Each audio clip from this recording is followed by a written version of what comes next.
யூடியூப்ல செட்டிங்ஸில் போயிட்டு கீழே வந்துட்டு நம்ம பார்க்குற வீடியோஸ் எல்லாம் இருக்கும். அது கீழே நம்மளோட வீடியோஸ் கீழே வந்துட்டு ஒரு வாட்ச் டைம் அப்படின்னு சொல்லிட்டு ஒன்று இருக்கும்.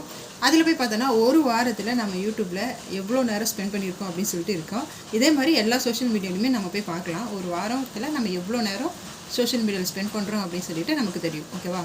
அதன் மூலிமா சொல்ல வர்றது என்னென்னா, யாராச்சும் வந்துட்டு இப்போ நியூ இயர் வரப்போது நிறைய ரெசல்யூஷன் எடுத்தீங்க, எனக்கு படிக்கிறதுக்கு நேரம் இல்லை, ஜிம்முக்கு போக நேரம் இல்லை, வாக்கிங் போக நேரம் இல்லை, இந்த மாதிரியெல்லாம் யாராவது சொல்லிட்டு இருந்தீங்கன்னா நீங்கள் இப்போயே போய் செக் பண்ணி பாருங்கள். நீங்கள் யூஸ் பண்ணுற சோஷியல் மீடியாவில் நீங்கள் எவ்வளோ நேரம் டைம் ஸ்பெண்ட் பண்ணுறீங்கன்னு சொல்லிட்டு அதை காட்டும். ஸோ இனிமேல் டைம் இல்லைன்னு சொல்ல வந்தீங்க. நியூ இயர் வரப்போகுது, நீங்கள் என்ன சாதிக்கணும்னு நினைக்கிறீங்களோ, என்ன பண்ணணும்னு நினைக்கிறீங்களோ அதுக்கான எல்லா டைமும் சோஷியல் மீடியாவிலேருந்து எடுத்துக்கோங்க. ஸோ நிறைய வீடியோஸ் பார்க்குற டைம் ஸ்பெண்ட் பண்ணுறதுலேருந்து கொஞ்சம் குறைச்சி உங்களுக்கு தேவையான, உங்கள் ஃபேமிலிக்கு தேவையான, உங்கள் கூட இருக்கிறவங்களுக்கு தேவையான டைம் வந்துட்டு நிறைய ஸ்பெண்ட் பண்ணுங்கள். அப்போ வந்துட்டு நிறையா ரிலேஷன்ஷிப் டெவலப் ஆகிறதுக்கு அது ஹெல்ப்பாக இருக்கும்னு